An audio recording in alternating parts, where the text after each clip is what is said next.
Hello student, हम लोग alcohol chapter को कवर कर रहे थे।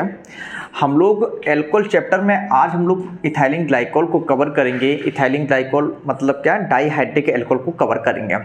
सबसे पहले इथाइलिन ग्लाइकोल से एक क्वेश्चन आया करता है कि इथाइलिन ग्लाइकोल में कितने प्राइमरी OH ग्रुप हैं और कितने सेकेंडरी OH ग्रुप हैं और कितने टर्शियरी OH ग्रुप हैं। इस क्वेश्चन का आंसर करने के लिए सबसे पहले आप इथाइलिन ग्लाइकोल का फॉर्मूला देखिए। मैंने लिख दिया आपका फॉर्मूला। सबसे पहले फॉर्मूला देखिए, ये CH2OH है और CH2OH है। प्राइमरी OH और सेकेंडरी OH और टर्शियरी OH का मतलब क्या होता है? अगर प्राइमरी कार्बन से OH जुड़ जाए तो उसे क्या बोलेंगे? प्राइमरी OH ग्रुप बोलेंगे। सेकेंडरी कार्बन से OH जुड़ जाए तो उसे क्या बोलेंगे? सेकेंडरी OH ग्रुप बोलेंगे। टर्शियरी कार्बन से OH जुड़ जाए तो उसे क्या बोलेंगे? टर्शियरी OH ग्रुप बोलेंगे। ठीक है, तो आप देखो जरा, इसमें देखो प्राइमरी कार्बन है, सेकेंडरी कार्बन है या फिर टर्शियरी कार्बन है। देखो ये भी प्राइमरी कार्बन है, आपको पता है ये वाला कार्बन कितने कार्बन जुड़ा है? एक कार्बन से। ये भी प्राइमरी कार्बन है, ये भी कार्बन कितने कार्बन जुड़ा है? एक कार्बन से। दोनों ही प्राइमरी कार्बन है।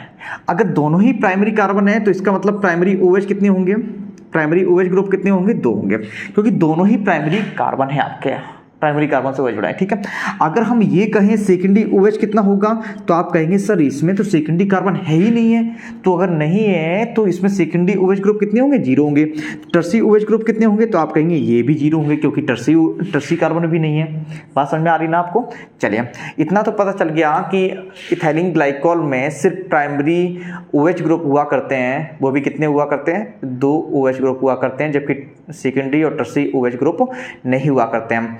अब हम लोग पढ़ते हैं method of preparation of ethylene glycol. उसके बाद हम लोग पढ़ेंगे chemical properties of ethylene glycol, जो कि आपकी एग्जाम के पॉइंट ऑफ व्यू से बहुत ज्यादा मोस्ट हुआ करते हैं। चलिए, सबसे पहले हम लोग देखते हैं method of preparation of ethylene glycol.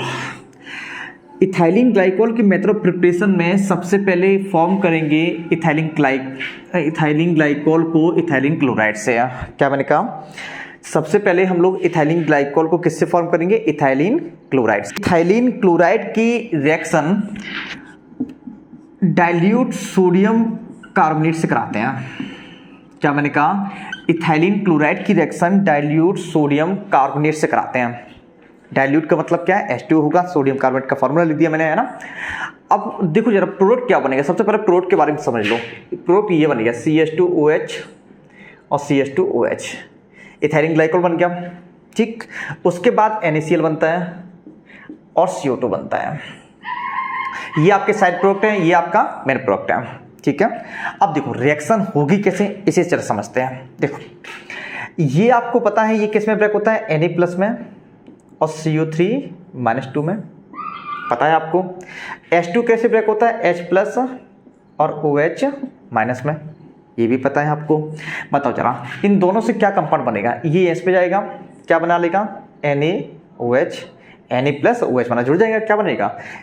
NaOH बन जाएगा। और ये आपका आपस में जुड़ जाएगा।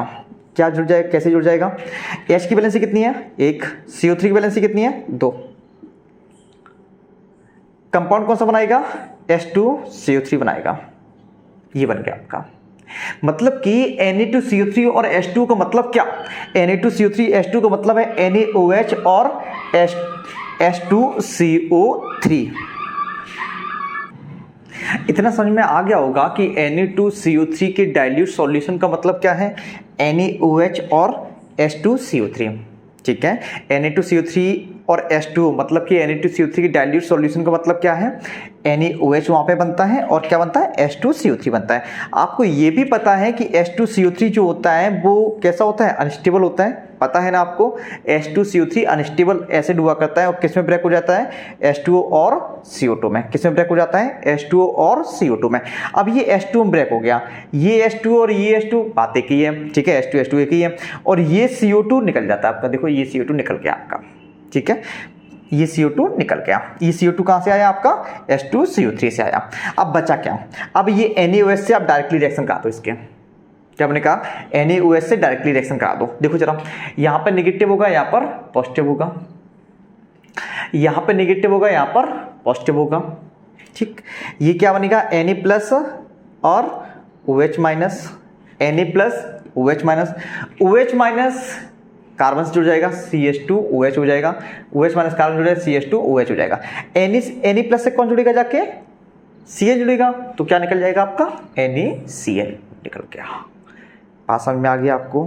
क्या मैंने कहा जब हम सोडियम कार्बोनेट के डाइल्यूट सॉल्यूशन से इथाइलिन क्लोराइड की रिएक्शन कराते हैं तो इथाइलिन ग्लाइकोल का फॉर्मेशन हुआ करता है। तो ये रिएक्शन मैंने कैसे समझाई आपको, सबसे पहले इसे ब्रेक कर लिया, क्या क्या बना दिया मैंने, NaOH बना दिया और क्या बना दिया, H2CO3 बना दिया। H2CO3 किस में ब्रेक हो जाता है, H2O और CO2 में। और NaOH जो बना है वो इससे रिएक्शन करा दो आप, Na प्लस Cl माइनस के साथ रिएक्शन करके NaCl बनाएगा और OH माइनस कार्बन से जुड़ जाएगा और क्या बन जाएगा आपका CH2OH सिंगल बॉन्ड CH2OH का फॉर्मेशन हो जाएगा, मतलब इथाइलिन ग्लाइकोल का फॉर्मेशन हो जाया करता है। इतनी बात समझ में आ गई आपको, चलिए ठीक है। नेक्स्ट हम लोग मेथड ऑफ प्रिपरेशन देखते हैं इसके।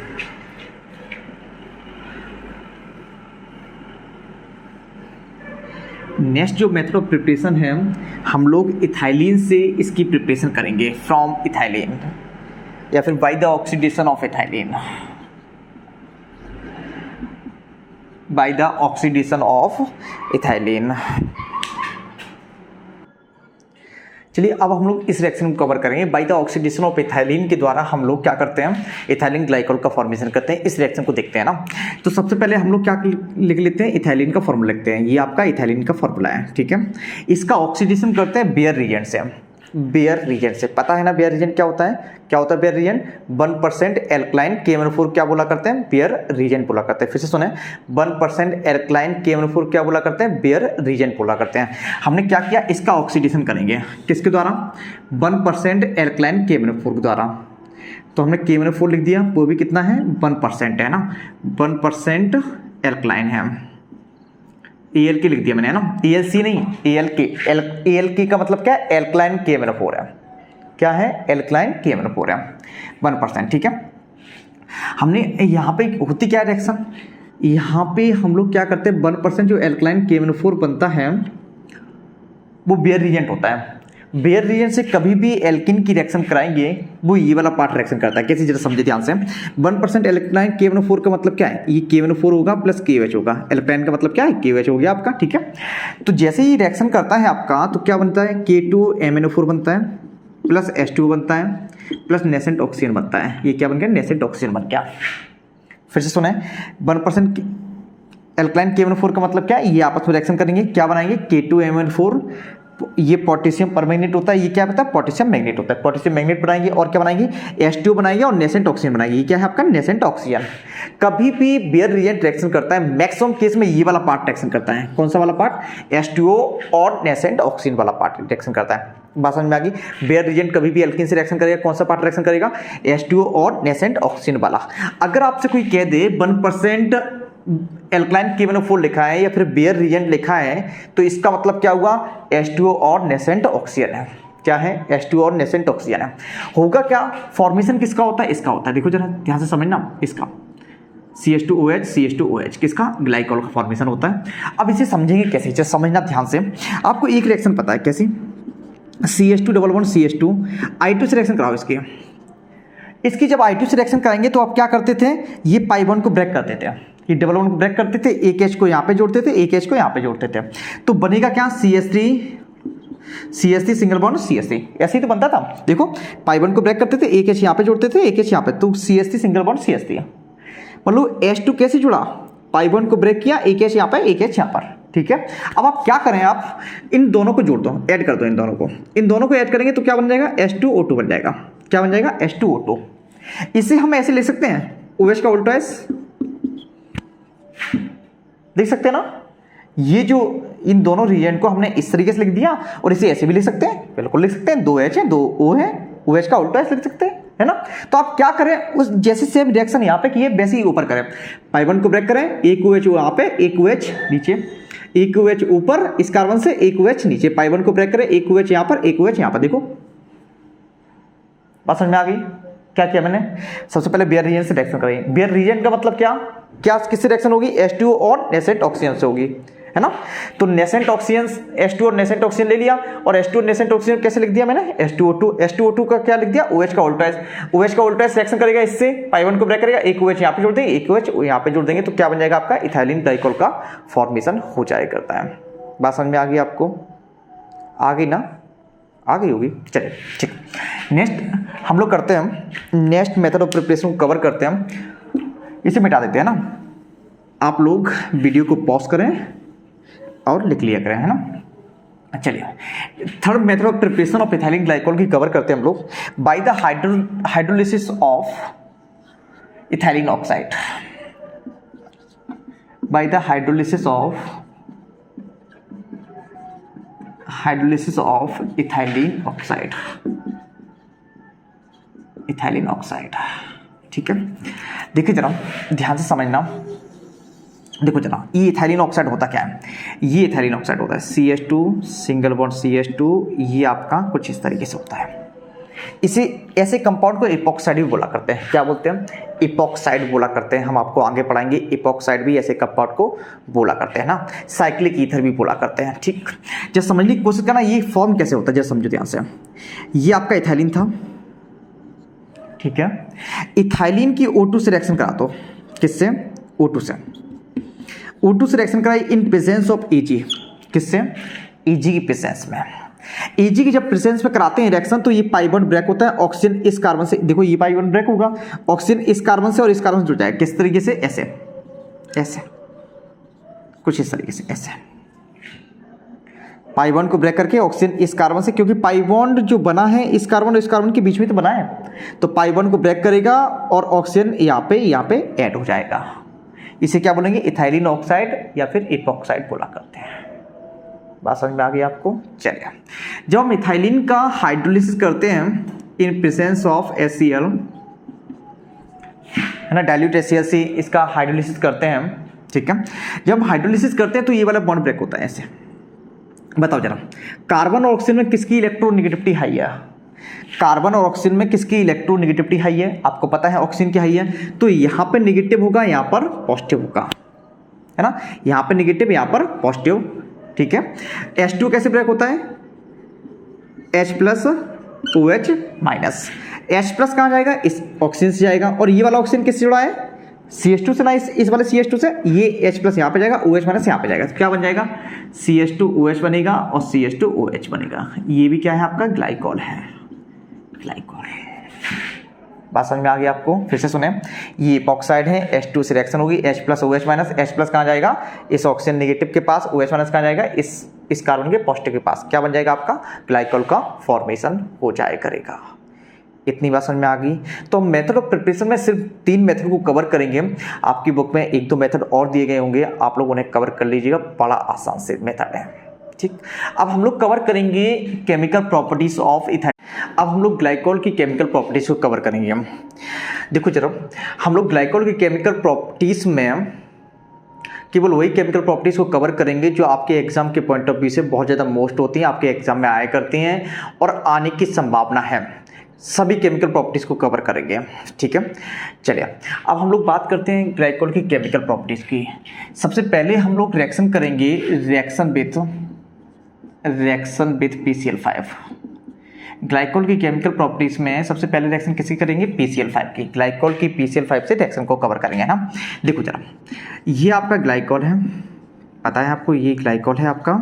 ग्लाइकॉल की PCl5 से रिएक्शन कराते हैं हम लोग, है ना। क्या बनेगा इसके बारे में बात करते हैं। अब सबसे पहले इसके बारे में बात करने से पहले एक रिएक्शन सुना, जरा ध्यान से समझना। आपने एल्कोहल की PCl5 से रिएक्शन समझी होगी, पहले इन्हें समझते रिएक्शन को, उसके बाद इसे सॉल्व करते हैं ना। एल्कोहल की PCl5 से रिएक्शन कराई होगी, क्या बनता है आपको पता है? ये बनता है RCl, PuCl3 और HCl। देखो किस तरीके से ये वाली रिएक्शन सॉल्व होती है, जरा समझने की कोशिश करना। आप लोग क्या करें, एल्कोहल को 3 पार्ट में ब्रेक करते हैं। H को अलग करते हैं, ऑक्सीजन को अलग करते हैं, R को अलग करते हैं। PCl5 को आप 3 पार्ट में ब्रेक करते हैं, Cl अलग, PCl3 अलग और Cl अलग। क्या मैंने कहा? PCl5 को भी 3 पार्ट में ब्रेक कर दिया, Cl अलग कर दिया मैंने, PCl3 अलग कर दिया और Cl अलग कर दिया। देखो यहाँ पे राइट हैंड साइड में Cl है, बीच में PCl3 है, लेफ्ट हैंड साइड में Cl है। राइट हैंड साइड में Cl है, बीच में PCl3 है, तो बीच वाला ऑक्सीजन को PCl3 दे दिया। लेफ्ट हैंड साइड में Cl है, यहाँ पे Cl लिख दिया। फिर सुने, एल्कोहल को 3 पार्ट में ब्रेक कर दिया और PCl5 को भी 3 पार्ट में, Cl अलग कर दिया, PCl3 बीच में कर दिया और Cl अलग कर दिया। जैसा यहाँ पे है वैसे ही यहाँ पे लिख दो। राइट हैंड साइड में Cl है तो H के पास Cl रख दिया, क्योंकि H भी यहाँ पे राइट हैंड साइड में है। PCl3 बीच में है, मिडिल में है, तो हमने ऑक्सीजन के पास PCl3 दी क्योंकि ऑक्सीजन भी मिडिल पे है, और R एल्काइल ग्रुप यहाँ पे Cl है, तो क्या इन्हें जोड़ दो आपस में, क्या बन जाता है RCl, इन्हें आपस जोड़ो RCl, क्या बन गया POCl3, क्या बन गया HCl, देखो RCl POCl3 और HCl बन गया आपका ना। ठीक है, अगर आपसे कोई कहे बताओ जरा ये रिएक्शन कराओ C2H5OH की PCl5 से रिएक्शन कराओ, तो आप क्या करेंगे, इसे 3 पार्ट में ब्रेक कर देंगे, इसे भी 3 पार्ट में ब्रेक करेंगे, Cl अलग कर देंगे, PCl3 अलग कर देंगे और Cl अलग कर देंगे। ठीक, क्या होगा, क्या Cl राइट हैंड साइड में है तो Cl यहाँ पे रख देंगे, PCl3 मिडिल में है तो PCl3 ऑक्सीजन के पास रख देंगे, है ना। उसका Cl right left hand side में, Cl यहाँ पे रख दिया, तो क्या बनेगा C2H5Cl, आपस जोड़ दो C2H5Cl और POCl3 और क्या बन जाएगा HCl बन जाएगा, HCl। बात समझ में आ गई आपको। अब देखो इसकी करते रिएक्शन, अब देखो ये रिएक्शन करते हैं, है ना। इस रिएक्शन से पहले इसी समझते हैं यहाँ से कि हो क्या रहा है, OH की जगह पे क्या आ रहा है, OH की जगह पे क्या लग रहा है, Cl लग रहा है ना। जब भी हम एल्कोहल के PCl5 से रिएक्शन कराएंगे तो OH की जगह पे क्या लग रहा है, Cl लग रहा है और POCl3 बनना है, HCl बनना है। तो कभी भी एल्कोहल PCl5 से रिएक्शन करेगा तो एल्कोहल का OH हटा दीजिएगा, Cl लगा दीजिएगा, प्रोडक्ट बन जाएगा। एल्कोहल का OH हटा दीजिएगा, Cl लगा दीजिएगा, प्रोडक्ट बन जाएगा। ठीक है, Cl कहाँ से आता है, PCl5 से आता है। तो क्या करो आप, एल्कोहल का OH हटाइए, Cl लगाइए, एल्कोहल का OH हटाइए, Cl लगाइए, देखो OH हटा दिया, Cl लगा दिया, OH हटा दिया, Cl लगा दिया। अब और क्या बनता है, POCl3 बनता है, और क्या बनता है, HCl। ये आपके साइड प्रोडक्ट होते हैं, इन्हें लिखें या ना लिखें आपकी मर्जी है। बात समझ में आ गई, क्या मैंने कहा, OH हटा दीजिए, Cl लगा दिया, OH हटा दिया, Cl लगा दिया। समझ में आ गया आपको। चलिए, क्या इसका क्या नाम होता है, इथाइलिन डाइक्लोराइड नाम हुआ करता है इसका। ठीक, ये क्या बन गया आपका, इथाइलिन डाइक्लोराइड। तो हम लोग नेक्स्ट केमिकल प्रॉपर्टीज का जिक्र करेंगे रिएक्शन विद हैलोजन एसिड। देखो चलो, कभी भी एल्कोहल की हैलोजन एसिड से रिएक्शन कराई जाए तो आप याद रखना, एल्कोहल जो होता है हैलोजन एसिड के साथ बेस की तरह बिहेव करता है। फिर से सुने, कभी भी एल्कोहल की रिएक्शन हैलोजन एसिड के साथ कराई जाए तो एल्कोहल बेस की तरह रिएक्ट करता है, OH माइनस देता है। क्या देता है, OH माइनस देता है और रिएक्शन आपकी इजीली सॉल्व हो जाती है। जरा समझने की कोशिश करना आप, हैलोजन एसिड की हम लोग क्या करा रहे हैं, ये आपका इथाइलिन ग्लाइकोल है, इथाइलिन ग्लाइकोल की HCl से रिएक्शन करा रहे हैं। ठीक है, HCl H plus Cl minus, ये बेस की तरह बिहेव करे, OH minus plus OH minus plus. ठीक है, H प्लस कहाँ, H प्लस एसिड है ये, H plus base OH minus निकल जाएगा, H प्लस OH माइनस निकल जाएगा, यहाँ पे 2 HCl ले सकते हैं ना, बैलेंस कर ही सकते हैं। ठीक है, तो क्या निकल गया, H2 निकल गया। ठीक है, Cl माइनस कहाँ जाएगा, CH2Cl बनेगा और CH2Cl बनेगा, कुछ इस तरीके से। ठीक, तो ये क्या बन गया, इथाइलिन डाइक्लोराइड बन गया। क्या बन गया, इथाइलिन डाइक्लोराइड बन गया। अगर हम HBr के साथ रिएक्शन कराएं, HBr के साथ रिएक्शन कराते हैं तो होगा क्या, उसी तरीके से OH minus C positive, OH minus C positive. ठीक है, H प्लस Br माइनस, यहाँ पे 2HBr ले सकते हैं आप, इसलिए बैलेंस कर सकते हैं। H2 निकल जाएगा और Br माइनस यहाँ पे आ जाएगा, H2 निकल जाएगा, Br माइनस यहाँ पे आ जाएगा, तो क्या बनेगा, CH2Br और CH2Br आ जाएगा। इथाइलिन डाइक्लोराइड है, ये क्या है, इथाइलिन डाइब्रोमाइड है। ठीक है, देखो यहाँ पे आप HBr ऑर्गेनिक रिएक्शन को बैलेंस नहीं किया जाता है ना, ऑर्गेनिक रिएक्शन में सिर्फ प्रोडक्ट लिखा जाता है, सीधा सीधा आप लोग प्रोडक्ट लिख दीजिएगा। ठीक है, आप साइड प्रोडक्ट ना लिखिएगा तो भी कोई प्रॉब्लम नहीं है ना, H2 निकल जाएगा यहाँ से, है ना। चलिए, अगर हम रिएक्शन कराते हैं HI के साथ, ये अच्छी रिएक्शन है, इथाइलिन ग्लाइकोल की रिएक्शन HI के साथ कराते हैं, तो आप कहेंगे सर ये तो बड़ी आसान है, अभी पढ़िए कैसे। यहाँ पर नेगेटिव होगा, यहाँ पर नेगेटिव होगा, यहाँ पे पॉजिटिव, यहाँ पे पॉजिटिव, पता है आपको, है ना, क्योंकि बेस की तरह बिहेव करेगा, OH माइनस देगा, C पर पॉजिटिव, OH माइनस C पर पॉजिटिव। ये HI कैसे टूटेगा, H प्लस और I माइनस, H2 निकल जाएगा, I माइनस यहाँ पे हो जाएगा, तो CH2I और CH2I। आप कहेंगे सर होगी रिएक्शन, हो गई ना, कोई प्रॉब्लम नहीं है, लेकिन हाँ यहाँ पे याद रखना कि ये जो कंपाउंड बनता है ये अनस्टेबल होता है। कैसा होता है, अनस्टेबल हुआ करता है। अब ये स्टेबिलिटी को गेन करने के लिए यहाँ से I2 निकल देता है, क्या निकल जाता है, I2 निकल जाता है, और क्या बनेगा, CH2 डबल बॉन्ड CH2 बनेगा। मेरी बात को समझना ध्यान से, देखो कभी भी HCl के साथ रिएक्शन होगी, HBr के साथ रिएक्शन होगी, तो आपका HCl के साथ रिएक्शन होती है इथाइलिन डाइक्लोराइड, फॉर्मेशन होता है। HBr के साथ रिएक्शन होगी इथाइलिन डाइब्रोमाइड का फॉर्मेशन होता है। लेकिन HI के साथ जब रिएक्शन होती है, क्या मैंने कहा, HI के साथ जब रिएक्शन होती है तो इथाइलिन का जो मेन प्रोडक्ट होता है, जो फाइनल प्रोडक्ट होता है, वो कौन सा होता है, इथाइलिन का फॉर्मेशन होता है। CH2 डबल बॉन्ड CH2 का फॉर्मेशन हुआ करता है, क्योंकि ये वाला कंपाउंड जो होता है अनस्टेबल हुआ करता है। अब आप कहेंगे सर इस तरीके से हम कैसे माइंड में सेव रखेंगे, ये जो रिएक्शन है उसे कैसे माइंड में सेव कर रखेंगे, तो जरा समझने की कोशिश करना। देखो आपको पता है हैलोजन ये होते हैं, फ्लोरीन, क्लोरीन, ब्रोमीन, आयोडीन, आपको पता है ना, ये हैलोजन होते हैं। और आपको ये भी पता है किसी भी ग्रुप में टॉप टू बॉटम जाएंगे तो साइज क्या हो जाएगा, बढ़ जाएगा करेगा, पता है आपको, ठीक पता है। देखो इसका साइज छोटा होता है, इसका साइज और बड़ा हो जाता है, PR का साइज और बड़ा हो जाता है, आयोडीन का साइज बहुत बड़ा हो जाता है। साइज बड़े होने की वजह से इनका साइज क्या हो जाता है, बड़ा हो जाता है। साइज बड़े होने की वजह से आयोडीन के बीच में रिपल्सन होता है। रिपल्सन की वजह से ये मॉलिक्यूल कैसा हो जाता है, अनस्टेबल हो जाता है। इस मॉलिक्यूल को स्टेबिलिटी, ये मॉलिक्यूल अपनी स्टेबिलिटी को गेन करने के लिए वो रिपल्सन की जड़ी को खत्म कर देता है। रिपल्सन किसकी वजह से था, I की वजह से था ना, तो दोनों I को निकाल देता है, I2 में निकल गया और इनके बीच में क्या आ जाता है, डबल बॉन्ड हो जाता है। क्या बनेगा आपका, इथाइलिन का फॉर्मेशन हो जाया करेगा। बात समझ में आ गई। HI की जब क्वेश्चन ये आता है, बहुत ज़्यादा मोस्ट है, HI की जब इथाइलिन ग्लाइकोल के साथ रिएक्शन होती है क्या बनता है आपका, HI की जब इथाइलिन ग्लाइकोल के साथ रिएक्शन होती है क्या बनता है, इथाइलिन का फॉर्मेशन हुआ करता है।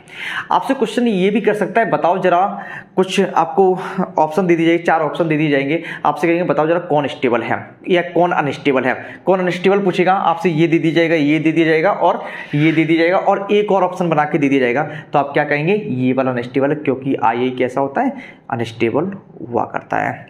ये अगर आसपास वाले कार्बन पर I लग जाता है तो वो कैसा होता है आपका, अनस्टेबल हुआ करता है। जैसे आपसे ये कह दिया जाए, बताओ जरा CH2I है, CHI है और CH3 है, बताओ जरा क्या बनेगा। तो आप कहेंगे सर यहाँ पे देखो अगल बगल कार्बन पर, पास वाले कार्बन पे I है, तो कैसा होगा, अनस्टेबल होगा। I2 निकाल दीजिए आप यहाँ से, I2 निकाल देंगे, इनके बीच में डबल बॉन्ड आ जाएगा, इनके बीच में डबल बॉन्ड आ जाएगा, मतलब कुछ इस तरीके से बनेगा। बात समझ में आ गई आपको। अगर CH-Cl हो तो वो स्टेबल होगा, आयोडीन पास वाले कार्बन पे होगा, वो कैसा होगा आपका, अनस्टेबल होगा। बात समझ में आ गई। अगर आपसे ये पूछे क्या बताओ यहां से I निकलेगा क्या, यहां से I2 निकलेगा क्या, यहां से I2 निकलेगा क्या, तो आप कहेंगे नहीं सर यहां से नहीं निकलेगा, ये तो स्टेबल कंपाउंड है। क्यों, क्योंकि अनस्टेबल तभी होगा कंपाउंड जिसमें आयोडीन जो होगा पास वाले कार्बन पर होगा। बात समझ में आ गई आपको, ये वाली रिएक्शन समझ में आ गई। चलिए नेक्स्ट रिएक्शन को कवर करते हैं, रिएक्शन विथ HNO3 है।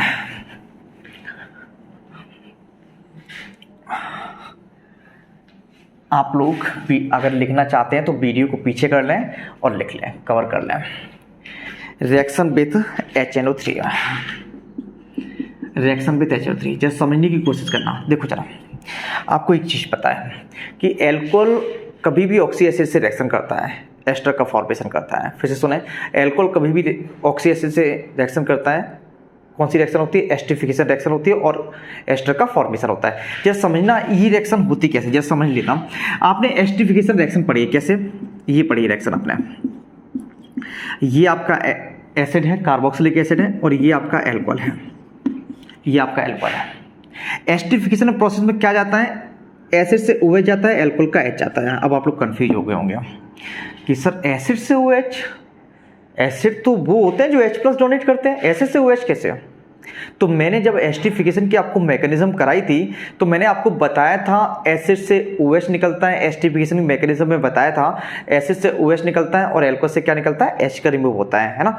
तो क्या फॉर्म होता है, जब समझे, जब H2 निकल जाता है यहाँ से, ये मिनरल एसिड की प्रेजेंस में होती है रिएक्शन है ना, जब H2 निकल जाता है आपका यहाँ से तो क्या बन जाता है, RCOO, यहाँ पे जुड़ जाएगा RCOO, R double bond O, उसके बाद R- का फॉर्मेशन, मतलब एस्टर का फॉर्मेशन हो जाएगा। ये एस्टरिफिकेशन प्रोसेस में कहाँ से OH निकलता है, कहाँ से OH, एसिड से OH, कहाँ से H, एल्कोहल से H। जैसे मान लेते हैं ये आपका एल्कोहल है, मान लिया मैंने, ये आपका एल्कोहल है, ठीक है। हमने HNO3 की रिएक्शन करा, HNO3 को ऐसे लिख सकते हैं ना, क्या दिक्कत है, HNO3 तो लिखा हुआ है ना आपका, HNO3 को इस प्रकार से लिख सकते हैं। कहाँ से OH जाएगा, HNO3 से, क्योंकि ये ऑक्सी एसिड है, HNO3 से OH और एल्कोहल से H, क्या रिमूव हो जाएगा, H2 रिमूव हो गया, क्या बनेगा RONO2 एल्काइल नाइट्रेट। ये एल्काइल है, ये NO3 है, नाइट्रेट, एल्काइल नाइट्रेट का फॉर्मेशन हुआ करता है। तो कभी भी एस्टरिफिकेशन प्रोसेस होगी, सबसे पहले एस्टरिफिकेशन प्रोसेस किसके बीच में होती है, एक एल्कोहल होगा उसमें और ऑक्सी एसिड होगा। अगर एस्टरिफिकेशन प्रोसेस होती है तो ऑक्सी एसिड से क्या रिमूव होता है, OH, और एल्कोहल से क्या रिमूव होता है, H रिमूव होता है, जिससे एस्टर का फॉर्मेशन होता है। चलो अब हम लोग करते हैं ऊपर वाली रिएक्शन को। ऊपर वाली रिएक्शन में ग्लाइकोल की मुझे HNO3 से रिएक्शन करना है, ग्लाइकोल की HNO3 से रिएक्शन करानी है। जरा समझें ध्यान से, ये आपका ग्लाइकोल है, ये आपका ग्लाइकोल है। HNO3 को हम ऐसे ले सकते हैं, कोई दिक्कत तो नहीं है, बिल्कुल भी नहीं सर, कोई भी दिक्कत नहीं है। कहाँ से OH निकलेगा, ऐसे से OH निकलेगा, ऑक्सी से, यहाँ से OH, यहाँ से H, पता है एल्कोहल से H, यहाँ से OH, यहाँ से H, बिल्कुल। NO2 कहाँ लगेगा, यहाँ पर, NO2 कहाँ लगेगा, यहाँ पर, क्या बनेगा CH2O NO2, CH2O NO2।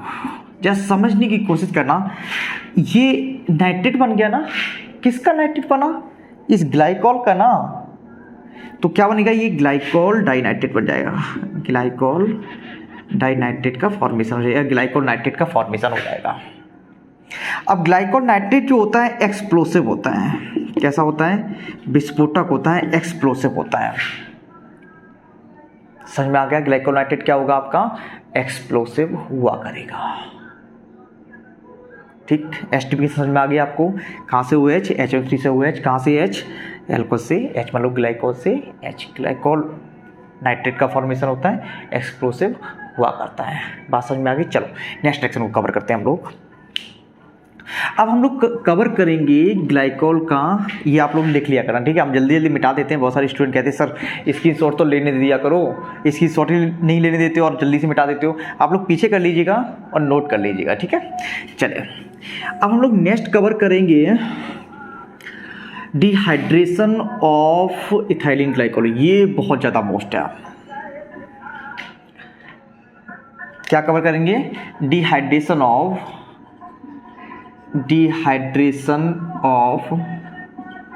Ethylene glycol, dehydration of ethylene glycol को कवर करेंगे। देखो चलो, इथाइलिन ग्लाइकोल का डिहाइड्रेशन जो होता है हम 4 प्रकार से करते हैं, 4 टाइप से होता है इसका डिहाइड्रेशन। किन किन रीजन के प्रेजेंस में होता है इसे समझ ले, ध्यान से समझना एक एक चीज़ को, क्योंकि ये 4 प्रकार से जो डिहाइड्रेशन ऑफ इथाइलिन ग्लाइकोल होता है उसे माइंड में सेव करना बड़ा मुश्किल हो जाता है ना, भूल जाते हैं बार बार। लेकिन आज से नहीं भूलेंगे, अगर आपने समझ लिया ध्यान से, आज से बिल्कुल भी नहीं भूलेंगे। चलो ध्यान से समझना। देखो चलो, इथाइलिन ग्लाइकोल का जो डिहाइड्रेशन है वो 4 रीजन के प्रेजेंस में होता है। हम यहाँ पे 4 रीजन लिख दे रहे हैं। कौन से रीजन है वो, किसकी प्रेजेंस में होता है, 500 डिग्री सेंटीग्रेड, 500 डिग्री सेंटीग्रेड के प्रेजेंस में होगा, है ना। उसके बाद ZnCl2 के प्रेजेंस में होता है डिहाइड्रेशन। उसके बाद कंसंट्रेट H2SO4 के प्रेजेंस में होगा और कंसंट्रेट H3PO4 के प्रेजेंस में होगा।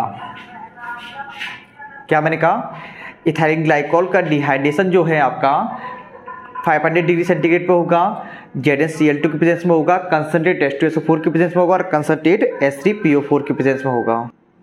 मैंने आपसे क्या कहा, इथाइलिन ग्लाइकोल का जो डिहाइड्रेशन है 4 रीजन के प्रेजेंस में होगा। 4 प्रकार से करेंगे हम लोग। कौन कौन से होगा, कैसे कैसे करेंगे हम लोग, 500 डिग्री सेंटीग्रेड पर करेंगे डिहाइड्रेशन, ZnCl2 के प्रेजेंस पे करेंगे, कंसंट्रेट H2SO4 के प्रेजेंस पे करेंगे और कंसंट्रेट H3PO4 के प्रेजेंस पे करेंगे इथाइलिन ग्लाइकोल का डिहाइड्रेशन, ठीक है। देखो चलो एक बात याद रखना है यहाँ पर, तो आप इथाइलिन ग्लाइकोल का डिहाइड्रेशन कभी नहीं भूलेंगे। इन दोनों के प्रेजेंस में जो डिहाइड्रेशन होगा वो इंटरमोलिकुलर, यहाँ पे लिख दे रहे हैं हम,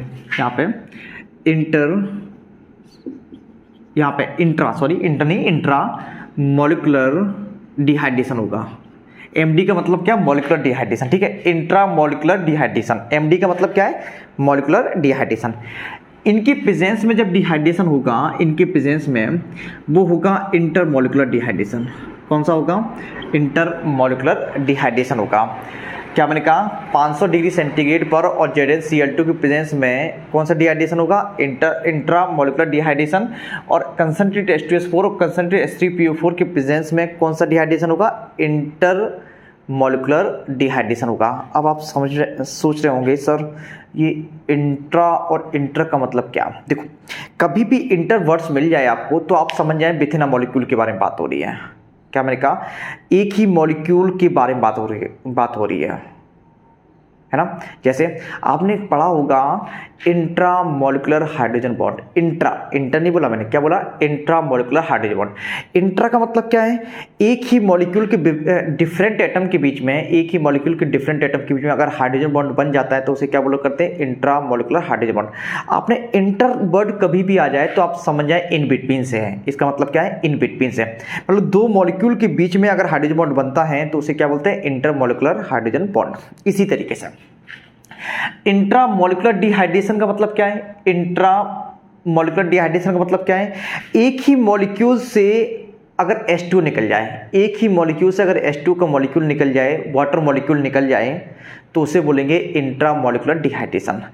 इंटर मॉलिक्यूलर डिहाइड्रेशन का मतलब क्या है, दो डिफरेंट मॉलिक्यूल से डिहाइड्रेशन दो डिफरेंट मॉलिक्यूल से डिहाइड्रेशन होता है या फिर दो डिफरेंट मॉलिक्यूल से H2 निकलता है, उसे बोला करते हैं हम लोग इंटर मॉलिक्यूलर डिहाइड्रेशन। फिर से सुने, इंटर मॉलिक्यूलर डिहाइड्रेशन का मतलब क्या है, दो डिफरेंट मॉलिक्यूल से H2 निकल जाए उसे क्या बोला करते हैं, इंटर मॉलिक्यूलर डिहाइड्रेशन। इंट्रा का मतलब क्या है, एक ही मॉलिक्यूल से H2 का रिमूवल, उसे बोलते हैं इंट्रा मॉलिक्यूलर डिहाइड्रेशन, है ना। अब मेरी बात सुने, ध्यान से समझना। जब हम इथाइलिन ग्लाइकोल को 500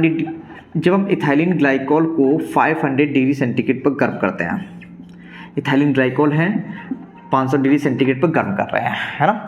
जैसे ही 500 डिग्री सेंटीग्रेड पर गर्म करते हैं तो होता क्या है, कुछ इस तरीके से होता है, H2 रिमूव होता है एक ही मॉलिक्यूल से। ये बॉन्ड ब्रेक हुआ, कार्बन का ये वाला बॉन्ड ब्रेक हुआ, है ना। क्या बनेगा जरा समझे, ये वाला बॉन्ड ब्रेक हुआ, कार्बन का ये वाला बॉन्ड ब्रेक हुआ। जो बॉन्ड ब्रेक होते हैं वही आपस में जुड़ जाते हैं, ये वाला बॉन्ड ब्रेक हुआ, ये वाला बॉन्ड ब्रेक हुआ, मतलब कुछ क्या बनेगा जरा समझिए, CH2 सिंगल बॉन्ड CH2, ये वाला ऑक्सीजन है, ये वाला ऑक्सीजन किससे लगेगा, इस वाले कार्बन के बॉन्ड से, ये वाले किस तरीके से, ये क्या बना आपका, इथाइलिन ऑक्साइड। क्या बना, इथाइलिन ऑक्साइड। इसे और क्या बोल सकते हैं, इपॉक्साइड भी बोल सकते हैं। समझ में आ गया आपको, इथाइलिन ऑक्साइड। अब बताओ, एक ही मॉलिक्यूल से तो H2 निकला, कोई दूसरा मॉलिक्यूल लिया, यहाँ पर नहीं लिया ना, एक ही मॉलिक्यूल था इथाइलिन ग्लाइकोल का, एक ही मॉलिक्यूल था, उससे H2 निकला तो वो क्या होगा, इंट्रा मॉलिक्यूलर डिहाइड्रेशन होगा। ठीक है, अब मेरी बात सुने, जैसे अगर हम क्या करते हैं, ये आपका ग्लाइकोल है, ZnCl2 की प्रेजेंस में इसका डिहाइड्रेशन करते हैं। जब ZnCl2 की प्रेजेंस में डिहाइड्रेशन करते हैं तो जरा समझने की कोशिश करना कैसे होता है डिहाइड्रेशन। जिस कार्बन से OH है उस कार्बन से OH सामान्य तौर पर डिहाइड्रेशन होता है ना, जिस कार्बन से OH है उससे OH और बगल वाले से H। जिस कार्बन से OH है, इस कार्बन से OH है ना, इसका OH, इस कार्बन का H। जब H2 निकल जाएगा तो डिहाइड्रेशन मैंने पढ़ाया था, जिस कार्बन से OH उसके बगल वाले से जब H निकलता है, H2 निकलता है, उनके बीच में क्या आता है, एक बॉन्ड और बढ़ जाता है, मतलब डबल बॉन्ड आ जाता है। कैसे, CH2 हो जाएगा, यहाँ पे डबल बॉन्ड आ जाएगा CH, उसके बाद क्या आ जाएगा, OH आ जाएगा। देखो OH यहाँ से, H यहाँ से, यहाँ पे डबल बॉन्ड हो जाएगा, यहाँ पे OH आ जाएगा। अब कहेंगे सर कि इसका क्या नाम है, जरा समझिए। देखो डबल बॉन्ड को इन बोलते हैं ना, पता है ना, इन एल्कीन इन ही होता है ना। OH को क्या बोलते हैं, ऑल बोलते हैं। ये क्या बन गया, इनॉल बन गया। क्या बन गया, इनॉल बन गया। डबल बॉन्ड को क्या बोलते हैं, इन बोलते हैं ना, और OH को क्या बोलते हैं, ऑल बोलते हैं। तो ये क्या बन गया आपका, इनॉल का फॉर्मेशन हो गया, है ना। और इनॉल कैसा होता है, अनस्टेबल हुआ करता है। कैसा हुआ करता है, अनस्टेबल हुआ करता है। ये अनस्टेबल है। ये जो इनॉल फॉर्म होता है ये हमेशा कीटो फॉर्म में जाना चाहता है। किस फॉर्म में, कीटो फॉर्म में। आपने पढ़ा है ना, आपने पढ़ा होगा BSc पार्ट 1 में या फिर 11th में टोटोमेरिज्म के बारे में। टोटोमेरिज्म में क्या होता है, इनॉल फॉर्म जो होता है कीटो फॉर्म में चेंज होता रहता है और कीटो फॉर्म इनॉल फॉर्म में चेंज होता रहता है। लेकिन कीटो फॉर्म जो होता है वो इनॉल फॉर्म की तुलना में ज़्यादा स्टेबल हुआ करता है, इसलिए मैक्सिमम केस में इनॉल फॉर्म कहाँ चेंज हो जाता है, कीटो फॉर्म में चेंज हो जाया करता है। चलिए यहाँ पे देखिए, यहाँ पे क्या होगा, देखो ये इनॉल है ना, ये डबल बॉन्ड इन है और OH ऑल है। अब इसे कीटो फॉर्म में चेंज करना है। कीटो का मतलब क्या, CO बॉन्ड होना चाहिए।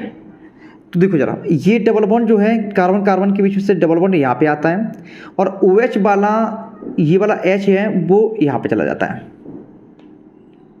फिर से सुने, कार्बन कार्बन के बीच में जो डबल बॉन्ड है वो डबल बॉन्ड कहाँ चला जाता है, कार्बन और इस ऑक्सीजन के बीच में, और H कहाँ चला जाता है, यहाँ पर CH2 पास। तो ये CH3 हो जाएगा, ये CH3 हो जाएगा, ये CH3 हो गया। तो डबल बॉन्ड यहाँ पे कहाँ, ये डबल का सिंगल हो जाएगा क्योंकि ये डबल बॉन्ड कहाँ ट्रांसफर हो गया, इसके बीच में ट्रांसफर हो गया, कार्बन और ऑक्सीजन के बीच में। ये वाला H कहाँ चला गया, CH2 के पास। ये क्या बन गया आपका, देखो CH3 CHO तो है, CH3 CHO है ना, देखो CH3 CHO, इसे क्या बोलते हैं, एसिटाल्डिहाइड बोला करते हैं, एसिटाल्डिहाइड बोला करते हैं। एसिटाल्डिहाइड है यार, नहीं है समझ में, एसिटाल्डिहाइड है ये, CH3 CHO तो है, एसिटाल्डिहाइड है। देखो अब यहाँ पर भी देखो, ZnCl2 की तो प्रेजेंस में ये डिहाइड्रेशन हो रहा है, लेकिन एक ही मॉलिक्यूल से H2 निकल रहा है, यहाँ से OH यहाँ से H, तो इसे भी क्या बोलेंगे, इंट्रामोलिकुलर डिहाइड्रेशन बोलेंगे। समझ में आ गया ना। देखो इंट्रामोलिकुलर डिहाइड्रेशन दो केस में होता है, या तो 500 डिग्री सेंटीग्रेड में होगा या फिर ZnCl2 की प्रेजेंस में होगा, उसे बोला करते हैं इंट्रामोलिकुलर डिहाइड्रेशन। चलिए अब हम बात करते हैं कंसंट्रेट H2SO4 की प्रेजेंस में, कंसंट्रेट H2SO4 की प्रेजेंस में और कंसंट्रेट HCO4 की प्रेजेंस में डिहाइड्रेशन किया ना, क्या फॉर्म हुआ करता है। जरा हम लोग इसे मिटाते हैं, ठीक है, आपको समझ में आ जाएगा। देखो जरा समझने की कोशिश करना। अगर हम बात करें कंसंट्रेट H2SO4 की प्रेजेंस में डिहाइड्रेशन की, देखो कंसंट्रेट H2SO4 है, यहाँ पे क्या है, कंसंट्रेट H2SO4 है, डिहाइड्रेशन करते हैं।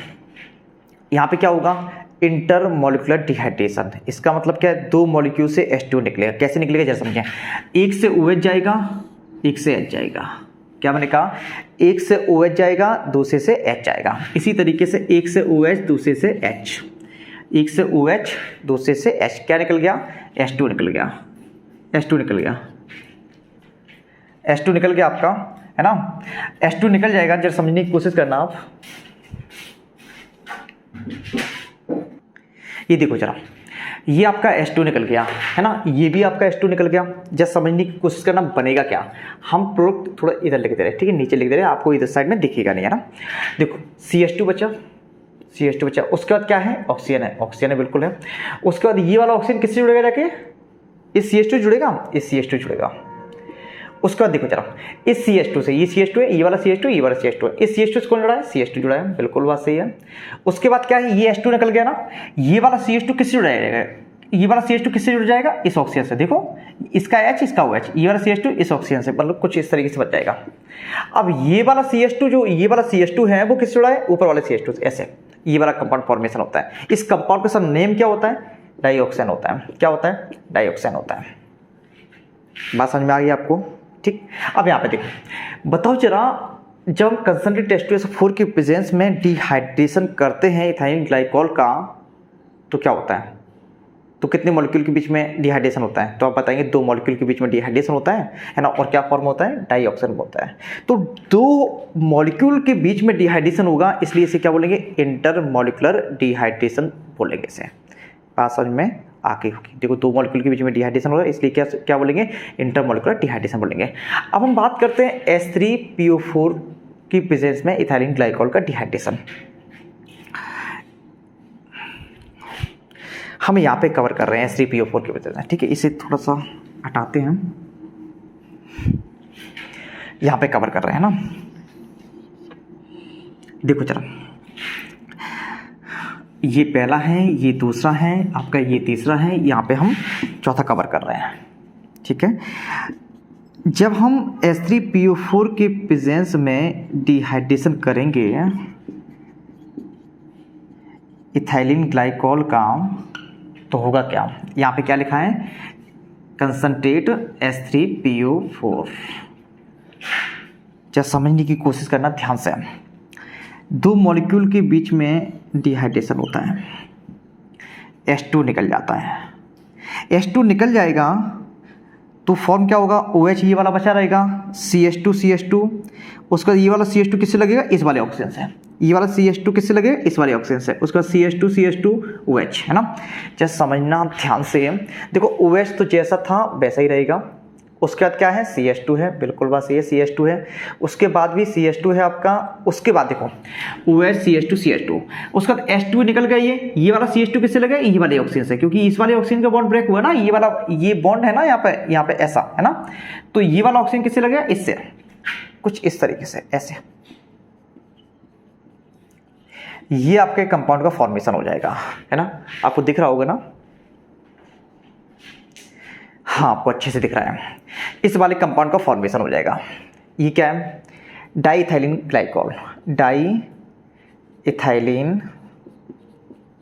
ग्लाइकॉल।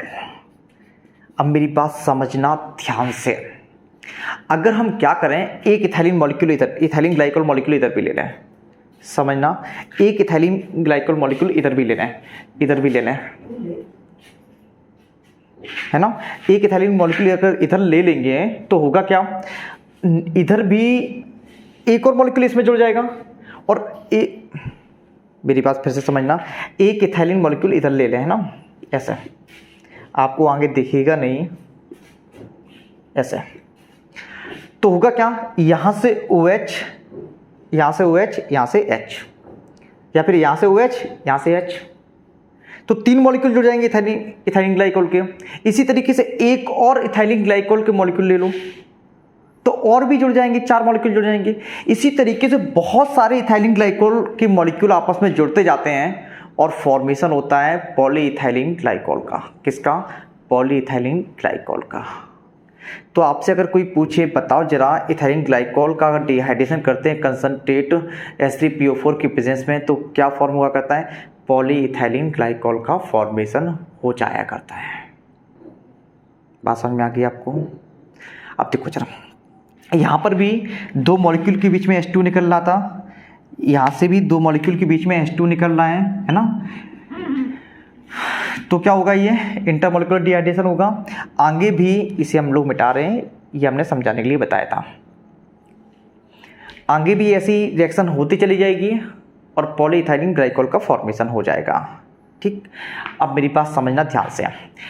ये पहली वाली 2 वाली रिएक्शन देखो, पहली 2 रिएक्शन देखें 500 डिग्री सेंटीग्रेड और ZnCl2 की प्रेजेंस में अगर डिहाइड्रेशन करते हैं तो H2 निकलता है ना, एक ही मॉलिक्यूल से। इसे क्या बोलेंगे हम लोग? Intramolecular dehydration.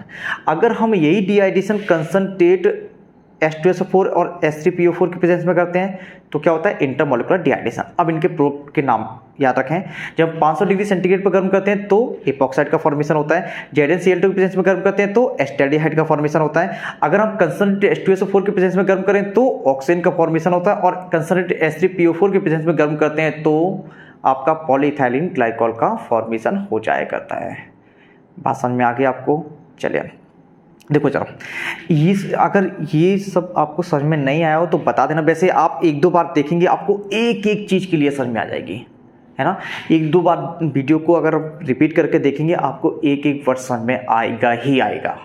ठीक है, बाय द वे आपको समझ में ना आए तो आप क्या कीजिएगा, नीचे कमेंट लिख दीजिएगा सर ये वाली रिएक्शन समझ में नहीं, आप फिर से बता दीजिएगा, मैं नेक्स्ट लेक्चर में उस रिएक्शन को कवर कर दूंगा। ठीक है, मिलते हैं नेक्स्ट लेक्चर में। तब तक के लिए आप क्या करें, प्रैक्टिस भी करते रहें ऑर्गेनिक केमिस्ट्री के और बहुत अच्छे से पढ़ाई करते रहें। ठीक है, मिलते हैं नेक्स्ट लेक्चर में।